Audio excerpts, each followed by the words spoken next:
This is Again for the First Time with your host, Darren Redmond.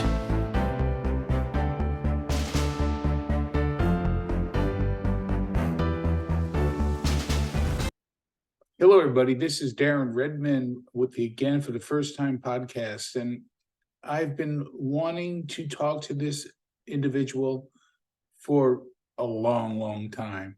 He does yeoman's work. He's not afraid to shake things up, and he doesn't do it just to get clicks or just to get followers. He does it from a place of caring. If you've seen X or Twitter or some of the other place, you know him as T Wolf. You know, Tom Wolf is an advocate for life, and he's a person who doesn't pull any punches. I am enthralled in what he does. He's a recovery advocate, formerly homeless. He's a director of the West Coast Initiatives for the Foundation for Drug Policy Solutions. And he comes from a place of, hey, listen, here's what I think. Let me hear what you think, but don't be afraid when I push back on you, because I may. All for the betterment of society. Tom Wolf, thank you for being with me today. Well, thank you, Darren. It's great to be here. Finally, to connect with you. It's been a while. So yes, it has, and I appreciate that very much. So I'm going to start at a very weird place, because you've been in recovery, you do what you do now, and we're right at the holidays. And I know, because we both get the phone calls, I kicked my significant other out. My son and my daughter out on the street, but I want them home for the holiday. Grandma's getting older. Yes, no, maybe so. What is your thought process if that is? It's not an easy answer, is it? It's really not an easy answer, and it's a good question. It's a tough question, and the answer really depends on the relationship that you still have with that individual that you put out of the house. Mm-hmm. Drug use or no? Mm-hmm. What's the status of that relationship that you have? Also, what's the status of the individual who you put out of the house that's using drugs, in regards to, are they at a state where, if they come over, because of the desperation of addiction, it's going to be all about, I need money, or some type of manipulation, or something worse? Or is it going to be more like, this is an opportunity for you to reduce some stigma and shed some shame and come home and be part of the family for a day? Mm-hmm. It's hard, because look, with my family, I became homeless basically because I made the choice to leave my home because of my addiction. But the rest of my family kind of put me out, in that they started practicing what they call separation with love. Right. And that's because while I was in my addiction, I would manipulate them for money. I mm-hmm. stole money from both of my elderly parents. I borrowed thousands of dollars from my siblings. I stole money from my wife when I was using. These are all facts. Okay. Mm-hmm. And that's because drugs aren't free. They're not free. It costs money it costs a lot of money to use mm-hmm. drugs, folks, and to be addicted to them. So, it's hard, because at the end of the day, what I learned in recovery is that those around me that loved me also had to practice a certain level of self-care for them, for their own sanity. Mm-hmm. My wife, put a restraining order on me and put me out of the house for her own sanity and right. for my kids' safety, So I understand that now. I didn't understand it back then, but I understand it now, that I would have probably done the same thing, because addiction affects more than just the individual who's using. It affects your whole family, your friend group, mm-hmm. your entire community. And so we have to acknowledge that, and acknowledge that there's also trauma that's being experienced by other people that are involved in your life, and that's valid. I'm sure. So there's really no easy answer, Darren. It really depends on each situation. But you want to welcome them home for the holidays, because it's a time of love and forgiveness and gratitude and all of those things. But if that person's also very, very sick, or you feel like that you're putting yourself in a difficult position, or your family in a difficult position, you really need to consider that. How about, let's flip it for a second. The person went through recovery, and what advice you give for handling the holidays, whether it's booze or, pills or whatever? Yeah. What advice may you give? That's another great question. So it's like, you got to take it slow. Mhm. Uh, I think I was still in rehab, uh, and I hadn't spoken to my wife in about a year, and my kids and longer than that. And but I was sober. I was about 5 months sober by the time Thanksgiving, Christmas rolled around. And I remember my brother invited me to his house, so I was able to take a pass from rehab and Right. go there. And it was weird because everyone was happy that I was there. Everyone was happy that I was sober at that moment. Mhm. Um, but I also felt out of place, and there was definitely a trust gap that was there Sure. from the things that I had done. But at the end of the day, I was glad that I had made that connection, Mhm. because it gave me hope and it gave me really a chance to feel normal. And that's a big thing, is Yeah. that you get desensitized. There's a disconnect when you become homeless. There's a disconnect when you use drugs and you become isolated. It's part of the actual disease itself. Mhm. So it was nice to kind of reconnect and kind of feel normal again, and that really helped me a lot. Right. Kind of give me some hope. So you know, it, part of recovery is also making amends. Since I got sober, I've worked really hard to make financial amends to people where I can, right? Sure. And not everybody's responded to that, and I have to accept that. That's part of the deal, you Right. know. But most people have, and Mhm. I mean, I hosted Thanksgiving this year. Yes, I saw that. That was beautiful. I had 15 people over to my house. We made a turkey and the whole bit. And, that was just not an option 4 years ago, like a year into my recovery. It just wasn't there yet. Right. So you have to take it slow. You have to give it time. You don't have to fix everything all at once. When Mhm. you get sober, it's like everybody wants to rush to undo the damage that they did. You didn't do the damage overnight, so you can't fix it overnight either. Right. Right. So it really requires patience and fortitude, and you have to keep working on yourself, Mhm. within whatever program you're using to help you stay sober, and try to rebuild that trust slowly over time, but also rebuild the confidence in yourself that I got this, I'm okay, regardless of what people think. I'm gonna go out on thing and try to maintain and live this lifestyle of in recovery. Mhm. Hope, then hope. It takes a lot of hope, Oh, uh, sure. that people will respond to that. This seems like a good time to, if we can maybe step back for a minute, for those out there who don't really know your story, if you can share quickly whatever you'd like to share about your story, because it really is that story that happens and people don't even know what happens, does it? No, so I'm a regular guy.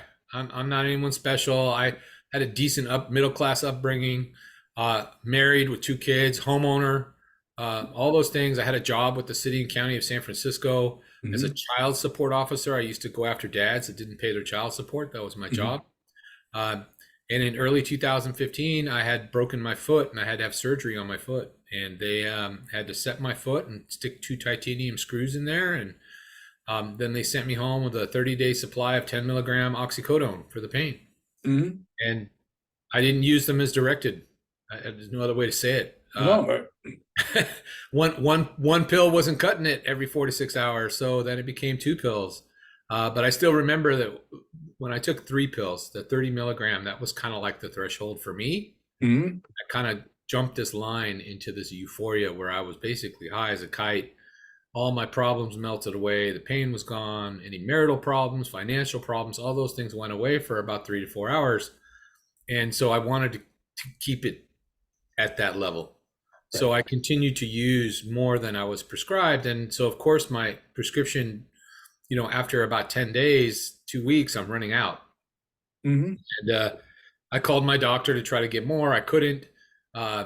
So I actually tried to taper off. I went into withdrawal, and I wanted to keep that feeling going. So I actually Googled it up. Where can I buy pills on the street in San Francisco? It took me to YouTube. Mhm. Showed me some places in the Tenderloin where I could buy, and one of them was called Pill Hill, Yep. corners of Golden Gate and Leavenworth in San Francisco.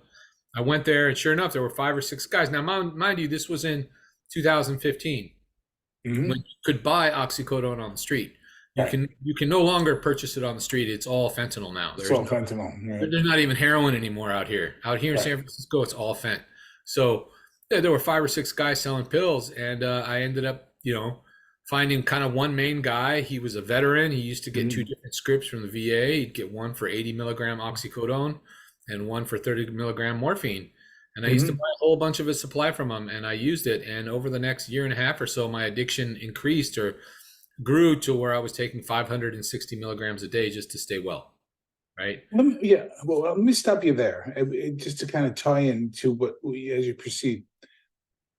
When do you stop chasing the high and start chasing the I don't want to get dope sick?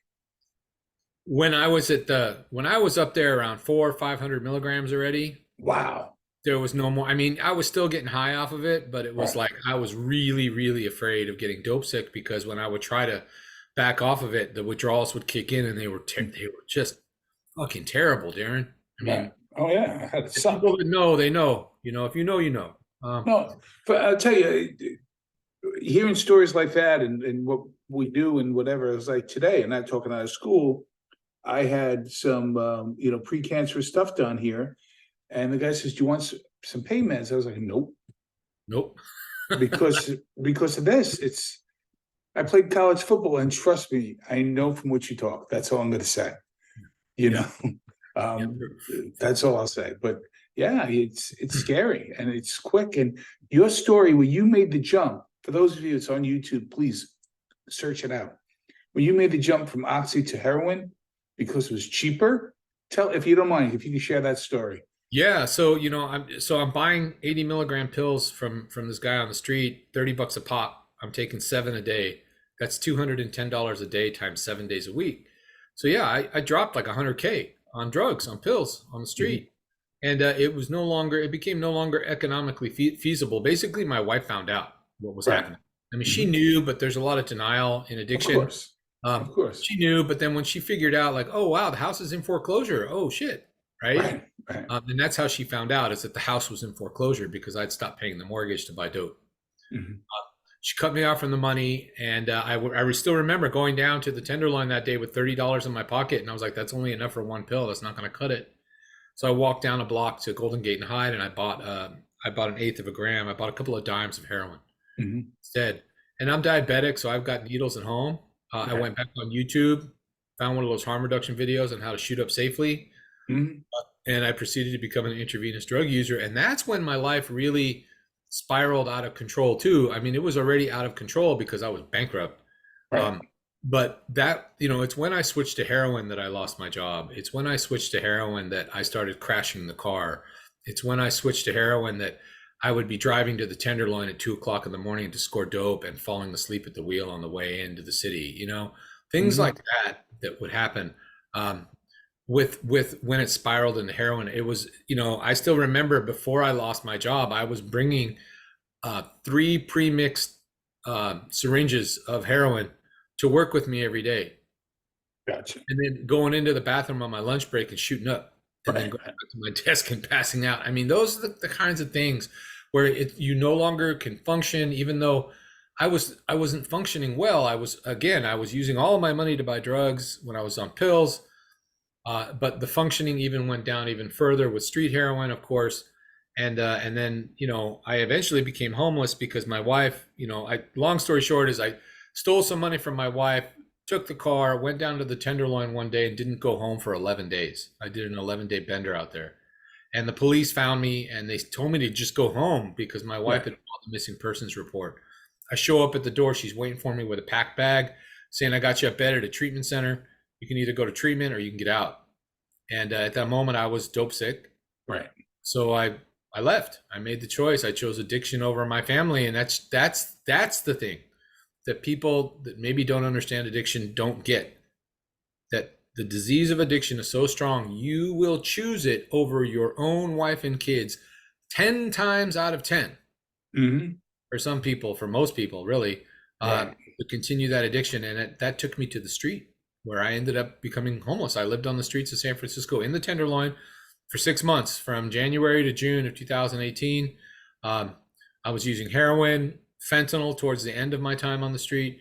I was holding drugs for the dealers out there as a mule, Right. and I got paid in drugs. That's how I was able to maintain my addiction. I would also steal, of course. I would Sure. boost Target and Walgreens and sell the stuff on the street. And so you do a hustle when you're out there to survive. Yep.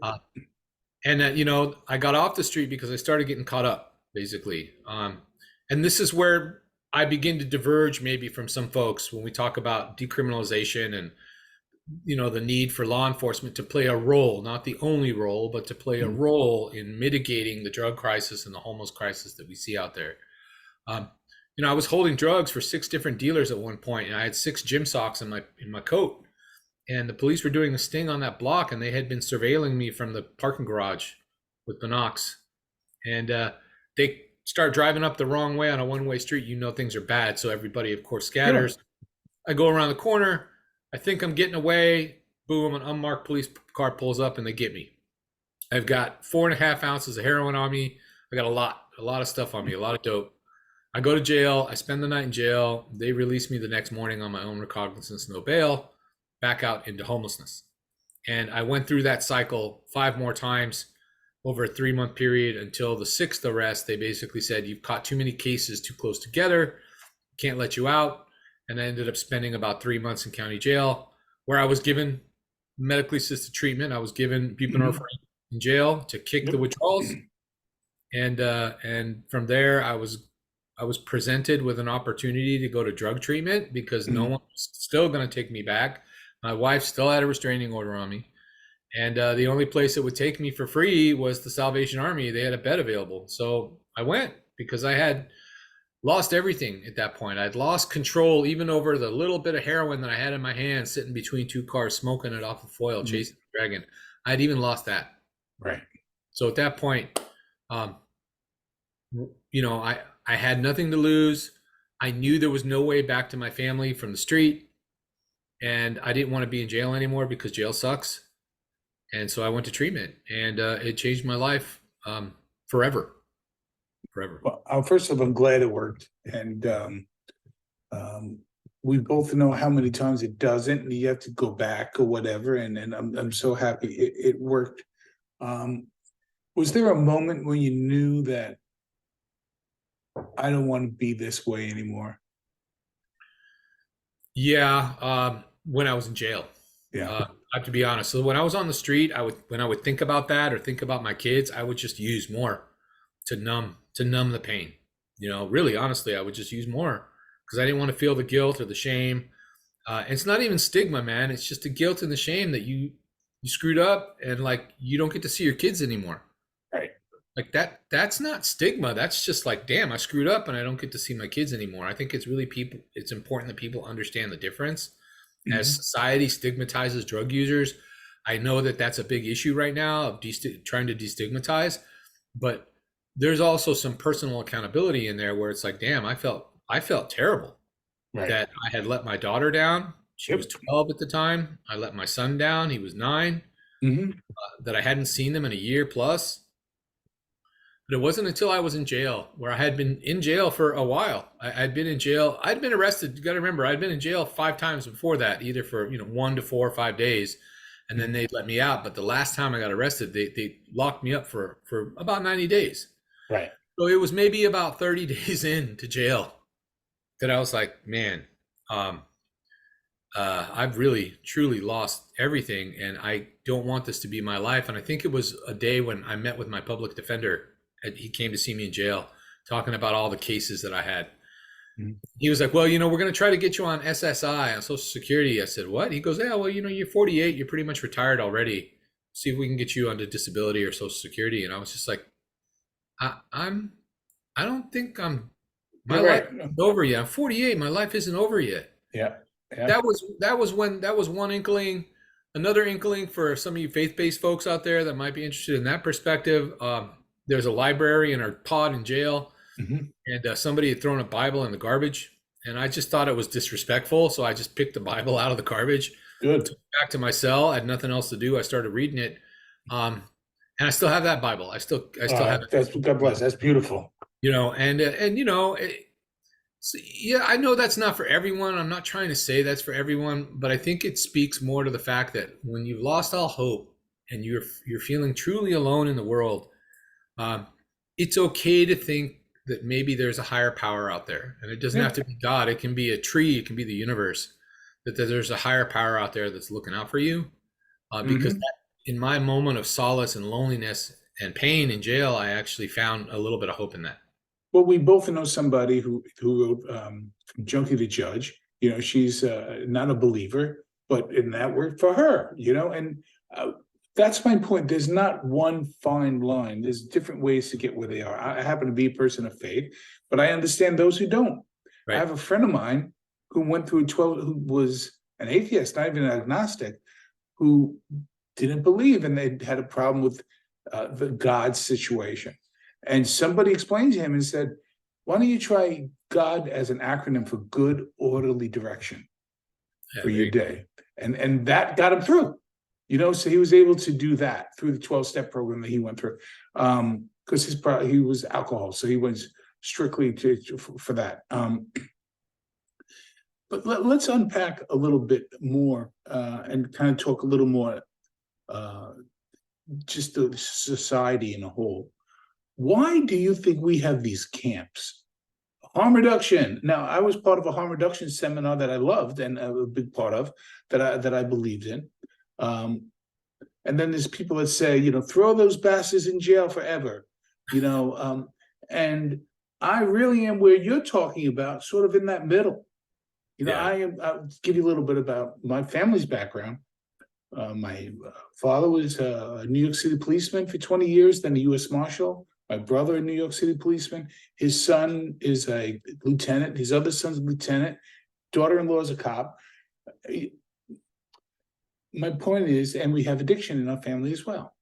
My point is, we got to bring these two sides together. And I'm sorry if that sounds kumbaya, but it's true, because you have these people who, I'm sorry, it all comes down to this. It comes down to raising funds this way or that way, and yay, I'm right. And people are dying. Yeah. And how do you think we bridge this gap? So I'm with you, Darren. You know, I get mad, I get frustrated. I was on another podcast recently where I was just like, I don't know if I even want to try to bridge the gap with orgs like the Drug Policy Alliance. Mhm. But at the same time, we probably do have to find a way Right. to bridge that gap. Right. And it's not because I have any disdain personally. It's not personal. It's just like what I believe, my belief system around recovery doesn't seem to completely line up with their belief system around what to do with drugs. And so, Mhm. but there is still some common ground Yep. amongst all these people. Like, you know, you hear a lot of people talk about on social media about how, you know, people that don't have access to medically assisted treatment tend to have higher rates of overdose than people that do, and all those things. And I'm sitting here scratching my head going, you know, I'm not really sure. And I'm friends with a lot of Republicans too, and everything, and the conservative abstinence only folks. I mean, look, in the state of California where I live, you can't be a licensed drug treatment facility without offering that. Of course, yes. I lived there for a long 16 Right. years. Yes, Right. absolutely. So I'm kind of scratching my head going, well, you know, it's almost like a straw man argument that they're making. It is. Because I'm like, you know, I think we all understand now that fentanyl's kind of changed the game a little bit, and you can't really kick it cold turkey. And yes, buprenorphine, yes, methadone should be part of the solutions for that, along with, you know, Narcan to reverse overdoses and all that. I think the idea, though, that accountability isn't part of the cornerstones, isn't one of the cornerstones of recovery is wrong, though. I do, that's where there's diversion, and like there's a rush to like open supervised consumption sites, and they cite all this different data, and there's a rush to decriminalize drugs. I understand. I'm not saying I don't get it. I actually understand, because jail sucks. I get it. And jail, for a lot of people, it doesn't help. It just compounds the trauma for folks. I understand all of those things. But to make those changes in the absence of infrastructure is where I have a beef. Okay. Decriminalization, reducing penalties, what they did in Oregon with Measure 110, decriminalizing possession of drugs up to 3 grams. 3 grams of fentanyl is 30 pills. Yep. That's not, that's as much, that's a drug dealer. You know, 100%. And that's, you know, that's possibly 30 plus deaths. Right. too. And only now is some of the money trickling in to fund the supposed drug treatment that they were going to be offering as an alternative. So again, it's the lack of infrastructure. If you want to make all these changes, even if you want to have supervised consumption sites, let's build an entire continuum of care for people 100%. that starts from stabilization and ends with independent living. And in between that, you can insert detox, treatment, supervised consumption, transitional housing, recovery-based housing, independent living. Have all of those things available so long as you have an adequate supply of the entire continuum. If, for example, you open a bunch of detox beds, but you have no residential treatment, is that going to help anyone? No, you just They're going to build get it- off. They're going to get off the dope and go right back to the street, right? I see it here. I was up in Plymouth and not so long ago. You see it right there. Right. Pulled So- right out. I was visiting the place and the deal was being made as I was pulling out. Right. So it's the same argument that I make with supervised consumption. I'm actually neutral to those sites as an example. If you want to have supervised consumption sites, that's fine. But if you have them without the detox and the treatment and aftercare that's necessary for someone's journey through the recovery process, then you're opening one of these sites kind of in a vacuum. Mhm. It's kind of my argument. And all you have to do is, and I know each city's different. So I know New York's having a little bit different results. But Vancouver is a great example. They have 14 supervised consumption sites in Vancouver, and they continue every month to break records for their overdose deaths. And it's because it takes weeks to get someone into a treatment bed in Vancouver. And let me tell you something. I can give no names, but people trust me on this. Statistics from a municipality take with a grain of salt, because I know of a very large city that is supposedly open all night, quote unquote, so you might know the city, whose local precinct statistics were like this. Listen, Tom, no, I don't want you putting down rapes anymore as rapes. They are aggressive muggings, or you changed a couple of words and the statistics are different. Wow, rapes are way down. Yep. No, they weren't. They were characterized differently. I know that for a fact. I use that example. Right. It's a great example, Darren. It's really a great example. Nobody's died in a supervised consumption site. They generally shop that data around. Right. How many people died in the ambulance on the way to the hospital? Of course. It's yeah. I mean, absolutely. I mean, for me, and again, to you, let me ask you this. To you, this nebulous term, harm reduction, and again, I use the hashtag. To me, what does harm reduction mean to you before I tell you what I think it means? So what it means to me is what I thought it used to mean kind of classically, was that the idea is to keep somebody alive long enough in the hopes that they find the miracle of recovery. Yep. That's what I think. To me, it doesn't mean, free drugs everywhere. For me, I hand out a lot of Narcan. I still do. Me too. Means, it means look at that as like having a fire extinguisher in your house. Just have it in your house, just in case. Yeah. I'll give you a great positive. You know how right-leaning a city like Clovis, California could be. Mm-hmm. So just 3 years ago, during a Clovis days that we were having, I was had a stand and I was trying to give away 300 boxes of Narcan. And I got called all sorts of vile stuff. I was called everything of, I'm condoning drug use. What do you think, my kid is a drug addict? What are you trying to say? Those kind of things. 2 years ago, I did the same thing. 300 in less than a half a day. Yeah. And to me, that's positive harm reduction. Yeah. That's where it can be housed, because we have to be honest, right? Like, look, I know a lot of parents who lost their kids to fentanyl poisoning, and they call it poisoning, right? They bought what they thought was Xanax off of Snapchat, and it turns out to have fentanyl in it, and they die. So, that's where that's why Narcan is necessary, is because this is the world that we're living in, whether we like it or not. Both of my kids carry Narcan in their backpacks to school every day. So do mine. Yep.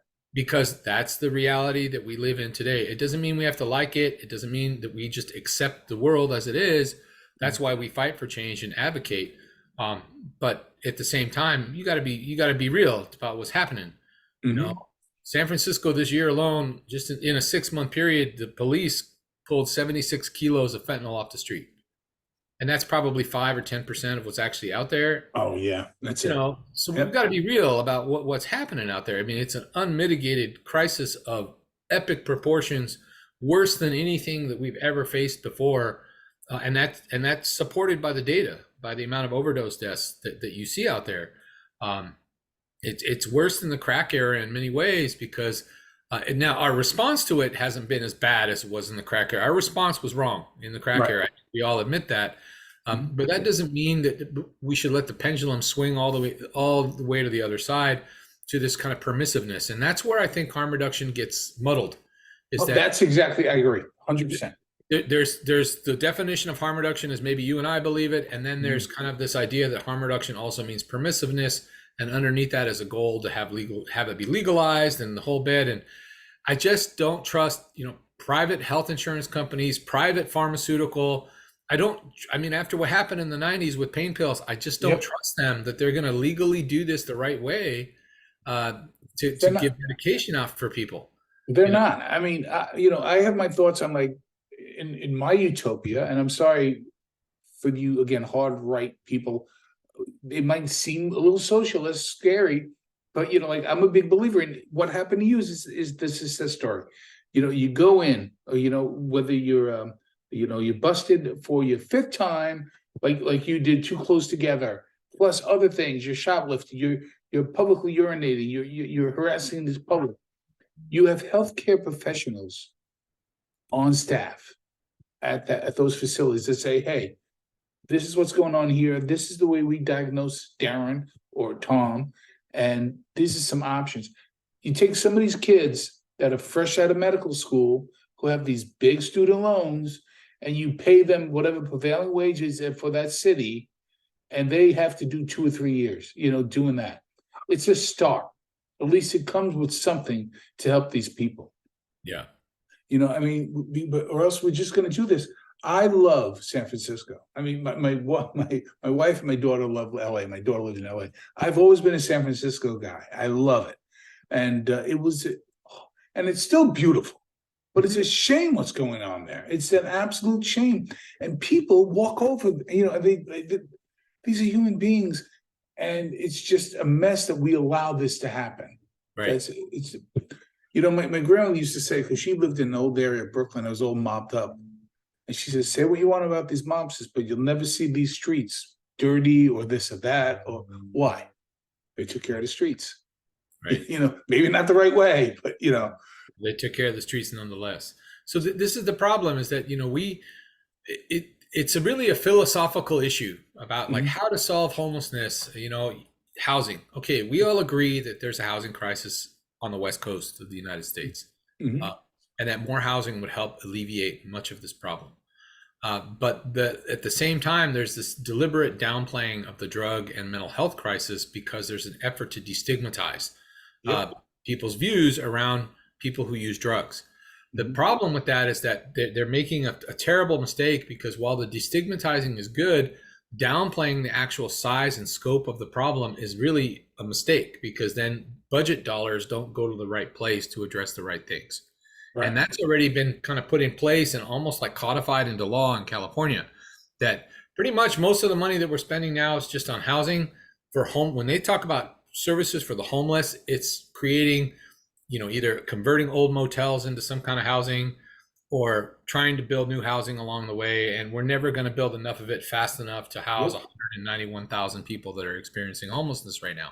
So at the same time, they've defunded shelters, the shelter system, a great deal. They've not funded treatment in any meaningful kind of way, nationally, not just at a state level, but nationally. I can't think of any state that I visited that actually has enough drug treatment for their needs. They can't recruit enough people to work in that field because they don't pay them well enough. There's a lot of different things going on there, and politicians, they kind of start leaning one way, but then they always kind of go back to the other thing about, we're just going to commit it to housing because there's all these studies that say, well, really housing reduces homelessness. But guess what?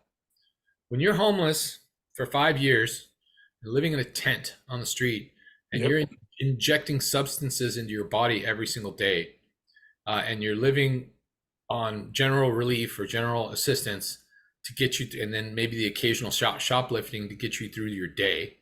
And you take someone in that condition and place them into low barrier housing with no preconditions. You're actually starting to see the results of that now in San Francisco. This year, 69% of all of our overdose deaths in the city, and we have almost 800, happened inside at a fixed address. And the majority of those happened inside permanent supportive housing. So I think it's really important that we understand how fentanyl has complicated the way we respond to homelessness. And I challenge all the folks out there, the harm reduction folks listening, everything, to really think about that. It's like they say, well, we should put safe injection sites inside SROs. Well, look, we're at least 3 years, if not 4 years away from the federal government making a decision about the crack house statute. Right. So the city and county of San Francisco has already decided that they're not going to open one of these sites right now because they're afraid of getting sued. Right. So we have to think of realistic solutions. So they're like, well, we should put naloxone on every floor. Well, we already do that. We do that now. I mean, but how do you Narcan yourself when you're alone in your room using? By the way, people, seriously, you can't. You can't. And then people will say, well, you know, if we had a safe injection site, that person would still be alive. What? You're going to leave the privacy of your own home? It's cold out. To walk 4 blocks to go use safe It's consumption raining. It's cold out. There's a good show on. You know, right. We just have to be honest, and that's not a dig on safe injection sites. You just got to be realistic about what's actually happening. Nope. Right. For me, if you're going to do safe injection sites, and I understand the plausibility of them, I want to attach them to, again, sorry, people, this sounds whatever, but I want to attach them to a facility where you want to shoot up. Okay, great. We're going to check you real quick to make sure that you're healthy, you're okay, you're healthy enough to leave. You know, I don't want you getting into hurting anybody. You know. So you know they do that they do that in Canada, some places, not all places. You know, look, most safe injection sites in Vancouver is you walk in, you tell them your name. It can be any name. It could be John Doe. Right. John Doe. Yep. You write it down on a piece of paper, and then you go in and they give you some food maybe, and then you can sit down and shoot your dope. Right. Got it. Some places in Canada, you actually have to go in and swipe your medical card because they have universal healthcare in Canada, and your whole medical history comes up so that they know who you are. They know what kind of drugs interact with the drugs you're about to use. They know if you have any other co-occurring disorders or comorbidities along the way. And then once that's all been identified and maybe a little bit of triage is done, you can go use your drugs. That makes a lot more sense to me. That's where I sit with those places. Right. But of course, people will say, well, no, you're stigmatizing. They're never going to agree. I'm like, if someone wants to use that bad, they'll go and do it. If they want to use that bad in a safe place, because they're sure as hell going to go out to the doorway and shoot dope out there. That's right. I think that the person who doesn't like that, in my opinion, is just is a zealot. I'm not totally dismissing them, but I can't go down that road. Here's why: because there's nobody who wants to die. They may say they want to die. Very few people. And if you do want to die, there's other issues we have to worry about. You're giving them at least a understanding of health. And I believe in Professor Cialdini from Arizona State wrote this wonderful book on the law of reciprocity. And, you're going to let me shoot up here? Okay, yes. You can check my health. Thank you very much. You feel that there's a causality to that. You're just not sitting in a flop house getting, God knows what's going to happen. Right. So I like that. I wanted to ask you before we go, because I really appreciate your time. Did you ever see the movie Body Brokers? I have not. If you get a chance, I want you to see it. Just because we can talk about it privately, whatever. What is your feeling about some of these rehab centers? Again, everybody wants to do the right thing. Mostly. I know about body brokering that was happening in Florida. I understand all of that happened down there, and people using rehab for profit. And I always kind of scratch my head because I'm like, I've been an advocate now for 4 years, advocating for solutions to the drug crisis and homelessness. There's no money in this, man. Not for me anyway. And I'm not looking for it either. So I think that that's a shameful practice. But I think for the old school rehabs that are abstinence based, they need to come into the 21st century Agreed. and start offering medically assisted treatment across the board to everyone. Again, that's what I said. That's what I said. In states that don't require it, like a lot of the rural, more southern states, Midwest, they don't require it. I think rescue missions need to change up maybe their shelter systems and make them more appealing, so they're not the military style bunks, Mhm. and have them be kind of semi congregate spaces where there's a little more spacing for people, and then offer connections to services that include and start with detoxification, right? And I think it's important because when laws changed in 2015, 2016 in California, a lot of those old school rehabs and detoxes, like the Ozanon detox and some of these smaller rescue missions up in Northern California, like they lost funding or they shut down. Mhm. Regardless of how you feel about that, the God thing and all that, those were a net loss of beds. Exactly. That's Yep. my big thing, is that we need all the beds. So, we need all the newer kind of harm reduction based stuff and the abstinence based stuff. And we need it all to come together, but you need to bring the old school into the 21st century. And you have to ask kind of the more radicalized folks out there that are practicing harm reduction that I'm just asking them to listen to what it is that I'm trying to say and have the pendulum kind of land a little bit in the middle, because right now it's swung too far in one direction and deaths aren't decreasing. Nope. You might feel better about it, right? Because you're granting people their civil liberties and body autonomy, but they're still dying. Yeah, that's still not no good. Not the same thing. But before I let you go, one other thing we're doing is, besides handing out the Narcan, is going to a lot of campuses. People don't even know that fentanyl testing strips are available in California as well. Yeah. And my God, you put that drink down, why not? Just test that drink. Just test that drink. There's so many things. Again, back to me, that's what harm reduction is. That is. But before I let you go, if somebody wants to learn more about you and the work that you do, and I want to thank you so much from my heart, what you do, because you're making a difference, whether you believe it or not. And how can somebody find more about you? So the crux of my platform right now is on Twitter, X. Regardless how you feel about that, you should come take a look at the stuff that I say. Some of it is controversial, but most of it is the focus is on recovery, on solutions to finding more recovery options for people. My handle is @TWolfRecovery. You can also find out more about me on my website. You go to www.gooddrugpolicy.org/paper, PAPR. That's for my nonprofit. I have a bio in there, and that's how you can also. Yeah, send that link to me. I want to put that link out, please. Yeah. And just if I don't know if you ever on TikTok, my suggestion is go there. Your message will be heard. Okay. All right. Be well, my friend. Man. Okay, Darren, take care of yourself, man. Thank you. Bye. Okay. Bye.